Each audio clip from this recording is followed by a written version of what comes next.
This is a Eastern Pennsylvania Continuum of Care coordinated entry training. The training topic is identifying the head of household for coordinated entry project enrollment. Our Continuum of Care serves 33 counties in Eastern Pennsylvania, and our mission is to end homelessness. Coordinated entry is the process by which anyone who is unhoused or experiencing literal homelessness or at imminent risk by HUD definition can access the services and housing available throughout the Eastern PA-CoC region. Coordinated entry intake, assessment, referral, and placement for housing services is identical whether a person is calling or texting 211 or contacting one of our coordinated entry access sites. And coordinated entry is the front door into other services, including street outreach, emergency shelter, and various forms of permanent supportive or supported housing, including programs with HUD-funded housing subsidies and case management services. As always, it's important to remember that coordinated entry does not and cannot guarantee access to any housing or crisis services, but without having a household's information in the core entry project enrollment, it's impossible for other providers to fully engage and hopefully enroll them in the proper housing and services to end their experience of homelessness. We have two tracks for coordinated entry, one for households that meet the HUD category 1 and 4 definitions of literal homelessness or fleeing violence or human trafficking, and a second process for households that meet the category 2 definition from HUD of imminent risk of homelessness within 14 days or less to be connected to a prevention and community resources. So in all cases, when a core entry specialist is making a project enrollment for either Cat 1 or for Cat 2, we're always going to be required to record information about the head of household.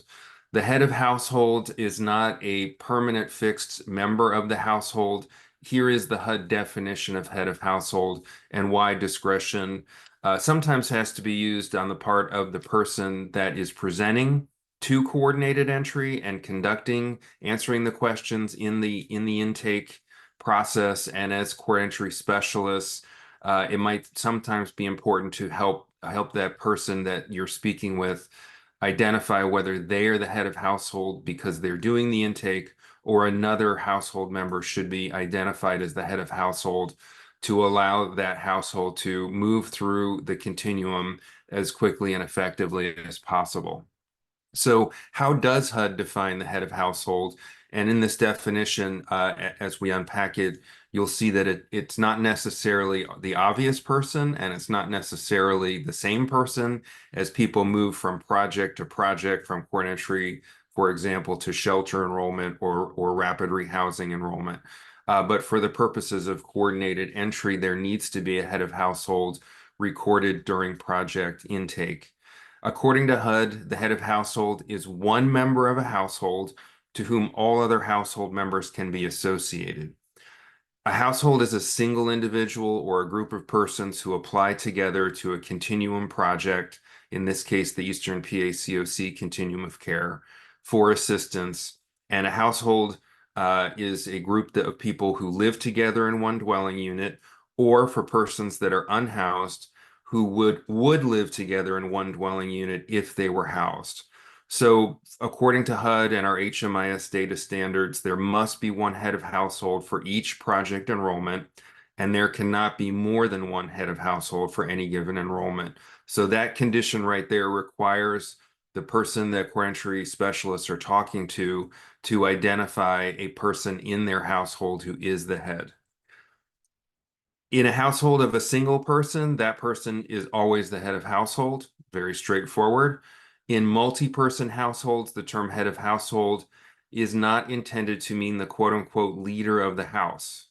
So again, that might be the person that presents, that contacts core entry, or the person that a core entry specialist is speaking with, who believes that should be the head of household, but it's not quote-unquote meant to be the leader. So designating someone as the head of household in a project enrollment does not imply that they are going to be making all the decisions as a household moves through the continuum of care. When a group of persons present together as a household or a family unit by HUD definition, no matter the configuration or whether there is a minor among the members, one of those persons in a group in a multi-person household must be designated as the head. And then as you move through the enrollment process, the other members of the household will have to be recorded and identified by their relationship with whoever is designated as the head of household. And one key rule of thumb is that if their group of a multi-person household is composed of both adults and children under the age of 18, then an adult must be indicated as the head of household. So in a multi-person household with adults and children, a child can never be identified in a project enrollment as the head of household. What happens sometimes when you have to change the head of household? As we know, sometimes people contact core entry after enrollment to update their status or check on their status. If the head of household leaves the project while other household members remain enrolled in an active core entry project, then another member of the household who's currently participating in the project must become the designated head of household. In terms of HMIS governance and procedure, retroactively, that person will become the new head of household back to the beginning of that project enrollment. And then every other member of, if it's a multi-group household, will have to have their relationship changed if the new head of household and they have a different relationship. Just as a footnote, which is more for HMIS, data management records of these changes are not necessarily to retain in HMIS over the course of a project stay. The head of household is simply swapped out, backdating to the start of the household's enrollment. So again, it's not necessarily important to measure and report in the system or report to HUD that the head of household changed midway through enrollment. What matters is that the new head of household is identified and backdated as the new head of household since day one of enrollment, even if they did not start that way. Changing the head of household is something that core entry specialists are trained on, but it may be better to defer to a supervisor, a core entry regional manager, or submit a help ticket in PAHMIS if a core entry specialist is not prepared or trained to change the head of household in a current enrollment. But now we know better the HUD guidance on when and how to do that. There are special circumstances for heads of household under the age of 18.